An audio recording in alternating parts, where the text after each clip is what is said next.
Hello, everybody, and welcome to this episode of Coffee with Cass. In the Love Evolution, what our goal is to bring you better relationships, more prosperity, and better health. So my guest today is Devan Naidoo. He's been with us before, a fellow coach and a good friend. And today we're going to talk about consciously navigating divorce. Now, welcome, Devan. Hi, Cass. Great to be back again. Okay. Now, divorce, it's such a huge topic. If we look at 53% of all marriages end in divorce worldwide, that's a huge statistic. And for me, for many years, I've been saying, let's not wait to get to that point where it's so difficult that you can't find your way out. I believe that if we want to consciously create epic relationships, we must do the work before we get into a relationship. What do you think about that? I think it's a constant, and it's to be awake and aware, and as to what is going on around us as it's happening. And we know what happens in the early stages of a marriage as a family is growing. The focus shifts into other areas, and often to the detriment of that personal relationship, which is the foundation of it all. I've fallen into that trap. I'm sure many others have as well. And it's about awakening to that. However, for many of us that have been divorced, that are in the process of divorce, there is a conscious way of navigating this process. And how do I best come out of this? Emotionally, spiritually, all aspects of it. Am I intact after this? And what can I do to make this happen, to secure this outcome? The divorce itself might be an inevitable thing. It might have reached the point where it has to happen. And the allowing of such is another big thing, because I find that we've also been fed the rhetoric of happily ever after. And if we, a failed marriage, the word failed already, a successful marriage. What does that mean? What is a successful marriage? Somebody who's been married for 5 years and then divorced, worse off than somebody's been married for 40 years, and of those 40 years, for 35 of them have been miserable. What is it? What's a failed marriage then? But society defines it as a marriage ends when a successful marriage ends when somebody dies. Forget what happens in between. But I think that language also needs to be readjusted. Yes. It puts a lot of pressure on us. Yeah. And I think we need to move away from failure and success to conscious. It's evolving, it's growing. How can we create a relationship where the two of us are growing as individuals and therefore creating this healthy, happy, meaningful relationship? A lot of the people I work with are divorced.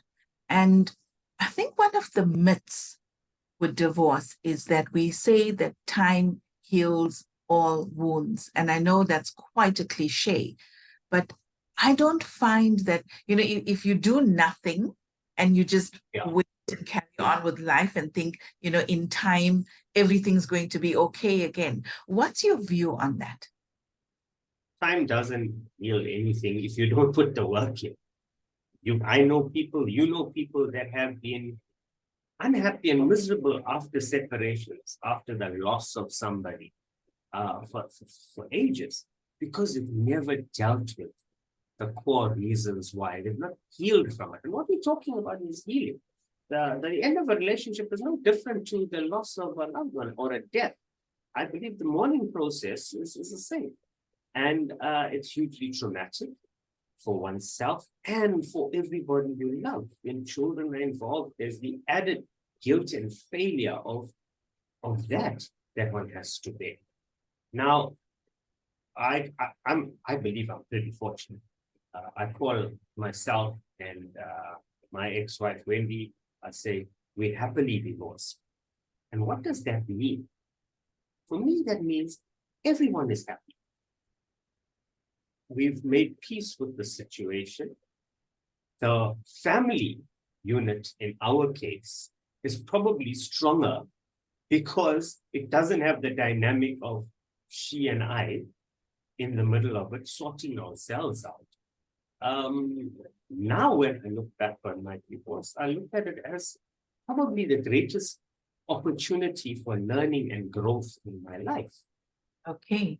So I don't speak for her, but I'm pretty certain she's along the similar lines in certain respects. So seem to have negotiated or navigated that quite well. Would you tell us a bit about the process, like from the moment you decided, we can't make this work anymore? What was the process for you from that moment on? Here's the logistics. Why is this happening? The real situations. And with the whys come the questions of, what has been my contribution to this? And that's an honest question that is hard for people to answer, because immediately we're back to the failure situation. It's my fault. It's your fault. I did this. You did that. Now, when I went into it, I looked at it like, firstly, with honesty, and really, how have I contributed to this? And that didn't come out necessarily in terms of actions. I did this on this day. It was far deeper. And pretty soon, the divorce just became a circumstance of much deeper things that were going on inside me. Now, if I were to put this into a nutshell and I'd say, what have I learned from divorce, or what have I achieved? For me, it was a journey of finding self-worth, something that I didn't even know I was lacking in these areas. So there was that unconsciousness as well about the entire situation. When I was faced with something, honesty was, because it's an internal dialogue, I had to consciously acknowledge my emotions. So if I was feeling abandoned, I went and looked inside myself. Where is this coming from? And once again, pretty soon, the element of the divorce faded into the background and it went back into something further back. The building blocks that were set back then. And then I started to realize that, hey, there's a pattern happening here. It's the process that's repeating itself all the time. And with that knowledge, you're a bit smarter when dealing with the next thing, and the next thing, and the next thing, and the next thing. It was an absolute, there had to be a release from an ego point of view. That stands in the way, we know it, we've discussed it before. And then we get down to brass tacks. Devan talking to Devan. Now, fortunately in our situation, it came from both ends. So there was healing, or the beginnings of it, and acknowledgement from both ends, to a situation where we shared a home for about 4 years before parting ways. Our children knew, everybody was happy about it. They now will tell you that they don't want mom and dad back together. They're much happier with this happy relationship of love, of holistic family love, without the attachment. Nothing gets sacrificed. We set certain criteria in place that whatever we do is going to impact on our children. So let's deal with this with that in mind. I can't say that everybody's situation is like this. I won the lotto in this regard, I'm sure. We did as a family. So I don't believe it's a one size fits all. However, when dealing with oneself, you can make that choice as to how am I going to view this situation? How am I going to process this? And what am I going to come out with? Am I willing to look at myself in a manner that I maybe didn't want to look at myself before? Because the one thing that I can change and adjust is myself. Even my partner. If I'm changing them, I'm probably forcing them into a situation that is unnatural for them. And what we do want is flow. That's the basic roadmap to how it happened. And there were some introspective times, deep times. The emotions cannot be hid from. The brave exterior that they put up, it cannot be ignored because it's hiding. You'll know inside. Yes. So at 3 a.m. when your eyes are open and you mapping your ceiling, because these are the things placed on your mind. It's just you. And hiding is the gift. Really yes. You know, I totally agree with you that the work is done when we take responsibility for ourselves. You know, relationships provide us with a platform to grow into our fullest potential. But majority of us enter marriage not knowing that. We enter marriage thinking, you know, I'm going to live happily ever after. You know, we love each other so much, this is going to be great for the rest of our lives. And then, you know, we have this rude awakening when we realize, but hold on, you know, there's all these challenges that I did not anticipate and now I don't know how to deal with. And I find that when we don't address it at the point when those initial disagreements start, it's going to escalate. And then if it gets to the point where now it is blame, which is one of the lowest frequency emotions, right? I think shame is the lowest on the list. And then one above that is blame and guilt. And blame means I'm not taking responsibility at all. It's your fault. You did this to me. You hurt me. And as long as we are blaming, we're giving our power away to that person. Because if you hurt me that much, you've got to change, you've got to make amends, you've got to apologize, so then I can be happy, right? So your power to be happy is in somebody else's hands. So I love the fact that you said, you know, we've got to take responsibility. And the moment we do that, we take our power back. So now it's looking at it and saying, okay, you did X, Y, Z, but so did I. You know, I could have just, if someone's cheated on you, then you say, but how did I allow that to happen? Where, you know, the red flags were there, but I chose not to see it. Or I chose to think to myself, you know, we'll get over this. We'll sort it out. Or if I don't talk about it, then, you know, it will just go away. It'll go away. Mm-hmm. Well, I'll tell you what, you hit on it there. That was my modus operandi. It's serious, it was. And then when asking myself the question, okay, why did you not want to talk about it? Came back to, because I didn't want to be seen in a manner that didn't fit my image of myself and the world's image of me. Yes. Yeah. So I ignored it. And what happens? It goes up and goes up and goes up until you reach breaking point. There's a point of maybe no return. You've gone too far apart. And then the impact on our kids. I'll tell you something else. It wasn't a situation of outward aggression or anything like that. But the other day, on a slightly different note, my son, he and I are musically share, and he brings me this crazy music, from blues to rock to jazz to anything. And I asked him, I said, hey, when did you actually get involved in, you know, when did you really get interested in all this? And I think I'm pretty clever with music, but this guy surprised me. He says, Dad, do you remember that time when I moved schools and you and Mom, when we were having a tough time? There was a lot of tension in the house. So I would just take my phone and my headphones and I'd just listen to music for hours. Guess I didn't know that. To me, I was being great and, you know, not showing the outward aggression and doing things properly. Kids feel everything. They know everything. So this child went through a period of real quietness and going into himself because his foundation wasn't the foundation that he was used to, that he knew. And subsequently, he'll say to us now, quite openly, one will say, my worst nightmare is if you and Mom get back together and we have a laugh at it. All of us, all four of us. So, has any love been lost? I don't believe so. Yeah. You know, to I'm glad you elevate. brought up the children and the impact that it has on children. I recently came across a very interesting study.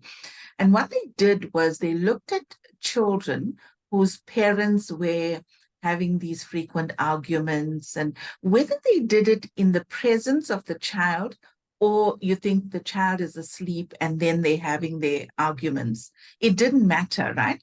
Because what they did was they tested the cortisol levels in the children's urine. The cortisol is a stress hormone. And in all cases where the parents were having these arguments, the cortisol level in the children's urine was elevated. That means the children are expressing this great amount of stress when the parents are going through their challenges. From personal experience, stay together for the kids. That must be killed. Stay together if you are going to be healthy for your children. Because you are going to imprint on them certain blueprints that will carry them with a lifestyle. So my son sees me subconsciously not dealing with issues and sweeping them under the carpet. What do you think he's going to do? What's his blueprint? Yeah. So in breaking the cycle, sharing that, I'm helping him as well. It's a greater responsibility here than just us. We're entrusted with these lives, these human beings. It's not only their physical well-being. We know a number of families that have catered everything materially for their children. But sadly, they're emotionally hurt. They're emotionally deficient because that's not being communicated. Yeah. The hardest thing, I think, I can speak from a male perspective, is to look at yourself honestly, be able to communicate with your children, your failures, because we want to be our kids' heroes. It's a national thing. Be of greater value to them. Be honest with them. Share with them where you've made your mistakes. And show your scars. That's the authenticity and the vulnerability that comes from that, being able to say to your kids, I'm not perfect. So I watch up as well. And I think that is so brilliant because I've dealt with some clients where they can't, so they meet somebody and then they find fault. They meet somebody else and they're constantly self-sabotaging. So they're meeting a whole lot of people, but they're not actually getting into a relationship.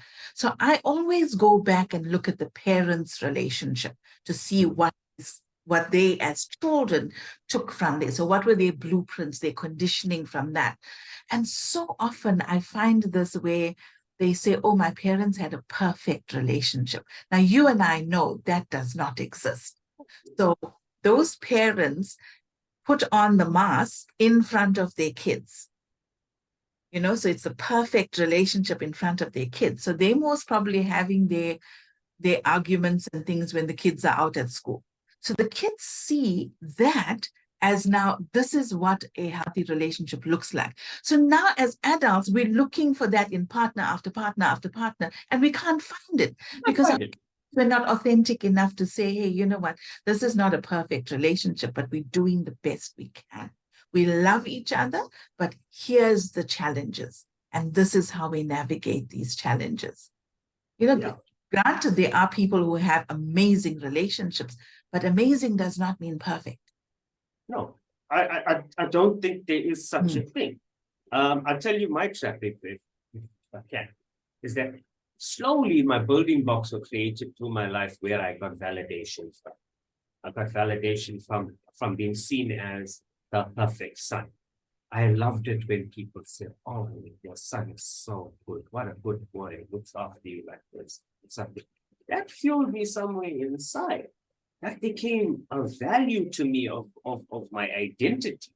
And when I transferred that into a marriage, I honestly, my intention was to be the absolute perfect husband, to be the perfect father. When a cross in the road came, when a fork in the road came, and I wasn't so perfect anymore, I found it very difficult to admit that. So I chose to hide away. My fears took over because for me, that's the foundation of who I am. Who am I without this? And through the process of looking deeper into there, I found where those places were, where the building blocks to this trajectory came from. Right. Then you go back and just, Okay. And I'm sure going through the divorce, that alone must have been quite an awakening for you. Because it's like, all these things are not me anymore. So who am I? You start. Who am I? I went to a place of almost in internal, how can I put, hiatus. Where, when you go off into the mountains, except my mountains weren't mountains, they were more like caves. And you're just scared to pop your head out because somebody might see who you really are. But you know what happens when you do show who you are? You give others permission to do the same. That's what you do. You give them permission to do the same, from your children to all those around you. I would happily say that we were regarded as a model marriage. And it's not the only one in my family. There's been another as well. And when that separation and that divorce happened, the world was shaken. Hey, we've idolized you guys. This is such a great vibe and all that. Now, if this can happen to you, we lose in faith in everything else. I didn't need that mental, yet I chose to take it upon myself. Why put on the pressure? And that's the ego part of us at play, isn't it?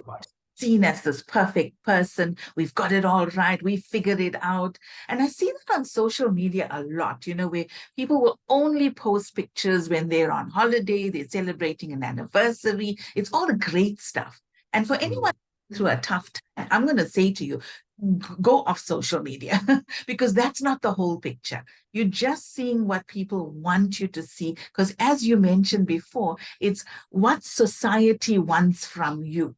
And that's not real. It's not the real, authentic, raw you. And at the time now, we are brave enough to let ourselves be seen. Now, it's a difficult thing for me because it's against our makeup. Strong, this, that, provider, protector, all of that there. And when we have to look at these areas, it shakes our foundation. But it's so necessary. It's so necessary for finding that place beyond even marriage and a relationship. For you in this world to go out, having been through something like this, you're not the same person. If you approach this in an open, honest way, you will emerge a huge amount lighter. And yes, you will be better for the next person. Oh, absolutely. I think like my divorce was my awakening moment. I think prior to that, I really believed in the fairy tale. I really believed, we love each other so much. We're going to live happily ever after. Life is going to be amazing, perfect, the whole picture. And when the cracks start to appear, the first thing is denial. Yeah. It's like, no, this can't be happening. It can't be happening to us. And then we have no tools to deal with it, nothing. Nobody ever teaches us how to create, that authentic relationship. Because we've been told, our generation and those before us, you've been told that you're a failure if you, simple things like you go to a family function or wedding, you chop alone. It's terrible. I'll tell you what, I went to the most beautiful wedding, my niece's wedding over the weekend, and I went alone. The family was there. And I'll tell you what, I had the most amazing time. I was able to appreciate all of it. Yet, it's a very stressful thing for a lot of the people, a lot of the time. And I would venture to suggest, more especially for ladies. Because society says you are incomplete without a man. Yes. That's what society is, You know, the young girl, the prince comes and saves her, and then they go into the sunset. That's crap. Come on. Yeah. It Yes. doesn't And I hope, like, we're starting to move away from things like that. Devan, I can talk to you all day, but let's just move on to, like, let's say somebody is going through a divorce or they've just been divorced. Can you maybe give them some tips on, what can they do right now to be real, but also to soothe and start the healing process? Okay, back to hiding.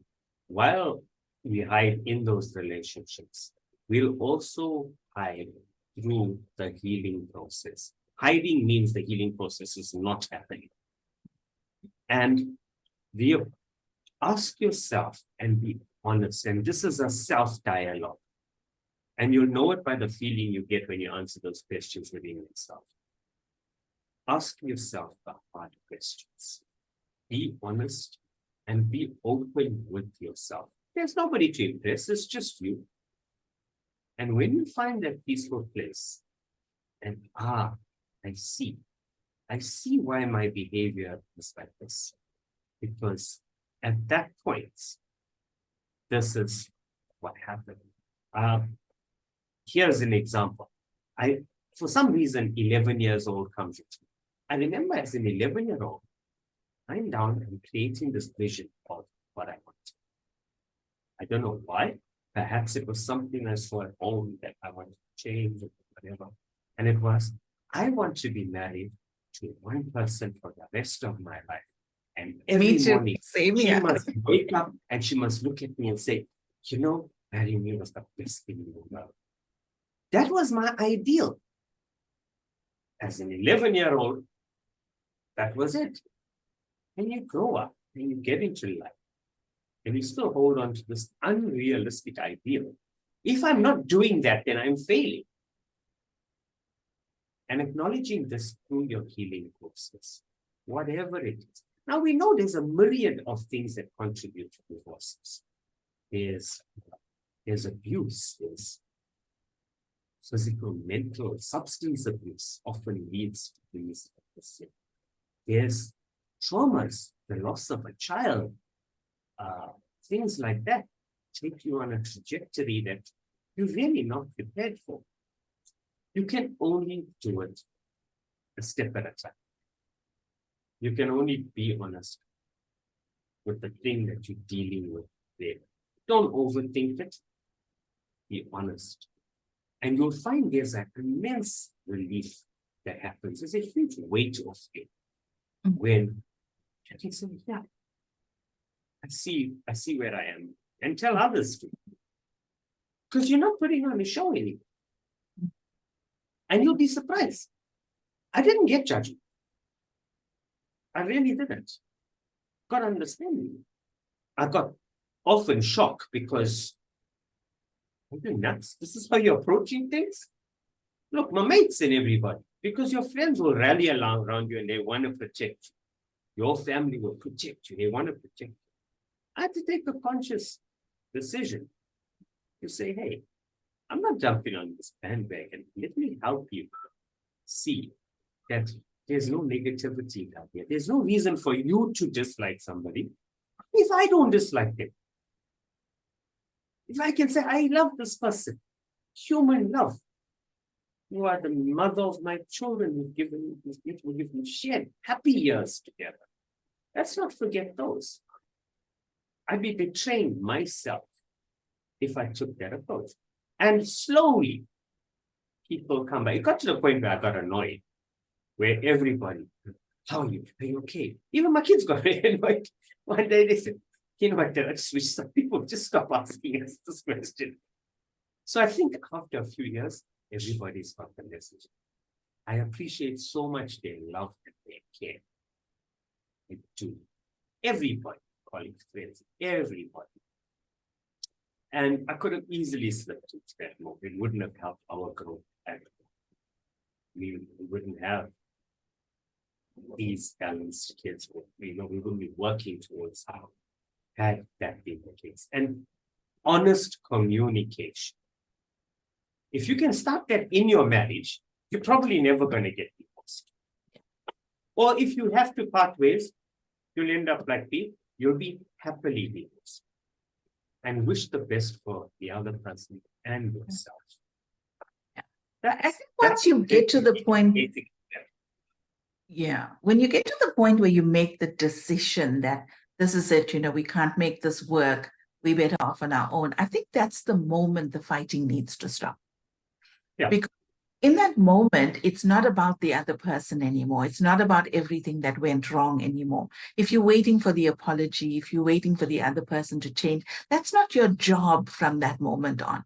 When you make the decision, they're responsible for themselves from that moment on, but you're responsible for yourself.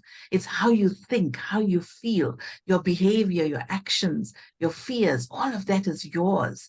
And if we can really just take the time to go within, look at ourselves and say, what was my expectations going in? Did I communicate that in the best way possible? When there was conflict, did I handle that in the best way possible? Did I ask for what it is I wanted? If we can do that work, we come to a place where we can forgive ourselves, the other person, let all of that go, come to a neutral point. And from that neutral point, then we say, okay, now what comes next? What do I want to build in my future? What kind of relationship do I want? And if I want a relationship that's where there's deep, open communication, maybe I need to learn some communication skills. Can I learn how to resolve conflict? It's going to come up again. Can I learn how to listen? Yes. Learn how to really listen. Ask for what it is I want. And I think, if we do this consciously, we consciously take the lessons, then we'll realize, like you said, that divorce was the best thing that happened to you, right? Because it's probably the best for both of you. Allow the other person to go. As I might have said this the other day, one cannot be truly free while one holds another imprisoned. Absolutely. Oh, that's so beautifully said. Your level of freedom will come from the level of freedom that you have. Somebody else. Yes, yeah. And I think, also hope is something that's important. It's not that, I had all the hopes and dreams for this relationship, it didn't work. It doesn't mean your next relationship is going to be the same. It will only be the same if you don't do the work in the middle between the last relationship and the next one. And if you will attract a wounded person. Yes, absolutely. So if you jump from that one to the next one, it's going to be all your wounds. You're going to attract somebody that's going to trigger all of those wounds, because that's what relationships are. The other person will trigger your wounds because you need to awaken and you need to learn and heal from that, right? So that we can step more and more into our radiance. And everybody. I'm telling you, it filters into your professional environment. Yes. Folks that you work with that are going through a divorce, they're not at their best. Nobody's, because you're carrying this massive weight around with you. And your relationships, the way you manage probably your finances and the important structures in your life. Yeah. They all intertwine. They all support one another. We need to heal so that we can be better. Yes. And I think, asking for help is very important as well, because, the same mind that created the problem can't solve the problem. We need to understand that, and that's maybe when an expert needs to come in that's not emotionally involved and guide you. Just show you. That's all. They can't solve the problem for you. They can't change the other person for you, but they can give you the tools that you need to heal. On a practical level, yes, it's just dropped into my head. Let's say at that point of decision, we sit down and we assess what is the best outcome that I envisage in this situation. Best outcome. And if the best outcome involves the other person feeling pain, you've already put a block in yourself. You ain't going to go further. If your best outcome comes to a place of joy, happiness, peace for everybody, That's a good starting point. And my actions, my thoughts, my processes are now towards that end goal. Yes, you're going to stumble. There's going to be days we're human beings. You don't have to be magnanimous about everybody, everything. Acknowledge it when it happens. Be real about it. And then work with it from there. It's I think it's crucially important that we actually feel the emotions, and not try to stuff it down. You're going to feel sad, going to feel angry, you're going to feel disappointed. You're going to feel all of these emotions. Give yourself time to actually feel that, because that's part of the healing journey. Don't put on this brave face. I'm great. I'm fine. I'm moving on. Actually give yourself that time to feel those emotions, cry, have your tub of ice cream, call your friends over, do whatever you need to do, watch the movies that make you cry, do whatever you need to go through. Be real about it and authentic. Yes, because for a long while, when I took this stances, actually, the doubts around me were, hey, this guy's defective. He's gonna crash because this is not how you handle this. Let me say something. How it's been traditionally handled, by and large, hasn't worked. It hasn't. It hasn't worked. So what are we going to do about it? You handle it differently. And little by little, over a period of probably a couple of years, those close to you, say, okay, this guy hasn't fallen apart. His kids are happy. His ex-wife was happy. But yeah, we know that there was a huge amount of love in this family. It wasn't a case of, hey, now that I'm free of you, everything is cool. It was a different perspective. Shed the trappings of conformity and rhetoric that we know, and follow your guidance. Follow where your peace takes you. Let your peace be your true north. Mm. It'll fall into place. Yes. I think the most, one of the things we can do is when you've made that decision that, no more, we call it quits at this point. I think, instead of the failure mentality, if we can say our time together has come to an end. Yeah. It doesn't make you the bad guy or me the bad guy. Let's move away from the blame. It's us together worked at that time, but it's not working right now. So it's time for us to say our goodbyes without destroying each other. We don't need to do that because that's not going to take you to a better place. So how do we now look at how do we take care of the kids if you have kids? And then how do we consciously uncouple? Yeah. So that you can be happier in your life and I can be happier in my life. When we look at the process of conscious uncoupling in that way, then we are taking full responsibility for ourselves. We're not responsible for the other person. They're going to deal with their pain, their emotions, their mental state, their family, and everything else. They're going to deal with that. You're going to deal with yours.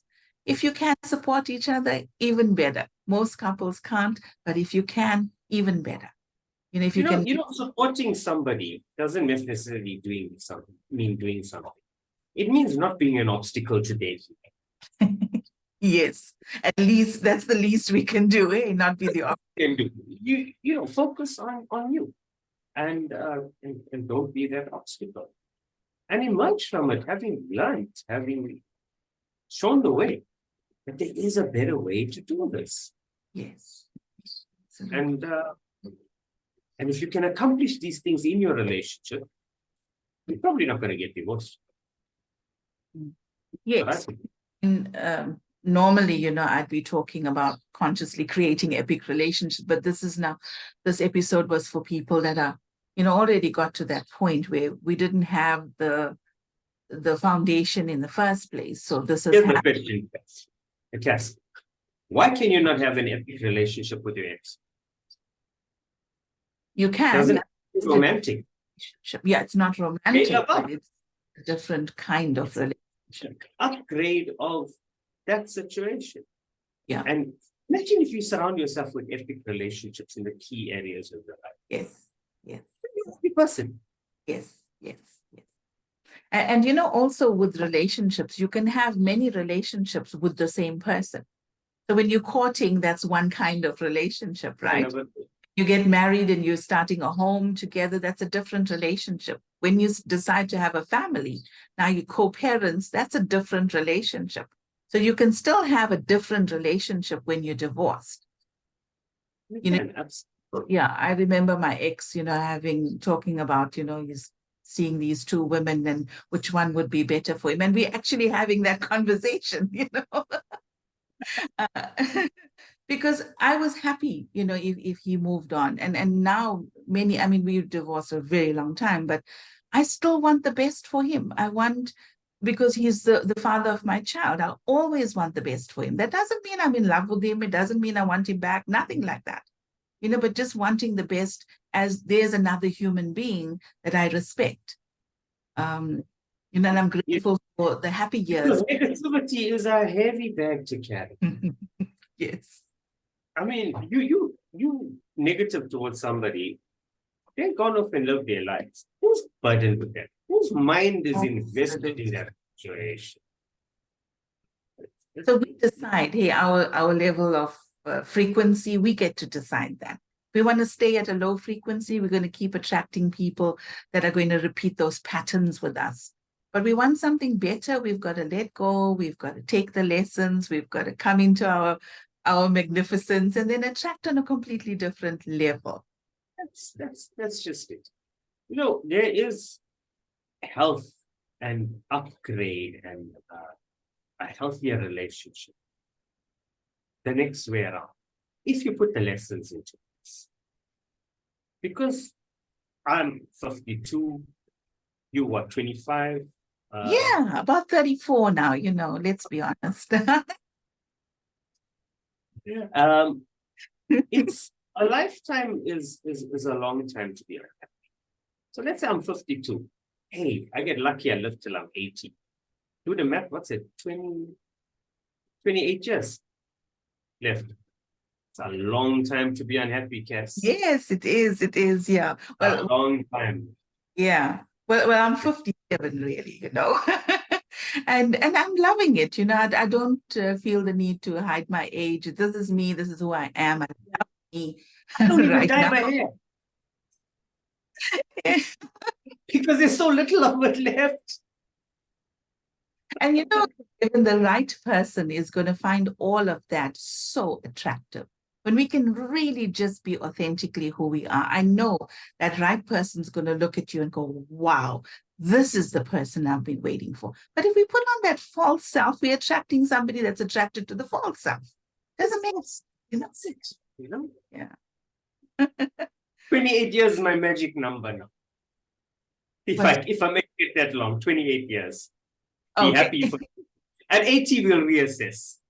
We'll reassess then, yes. For sure, for sure. And hey, this is a finite life, you know.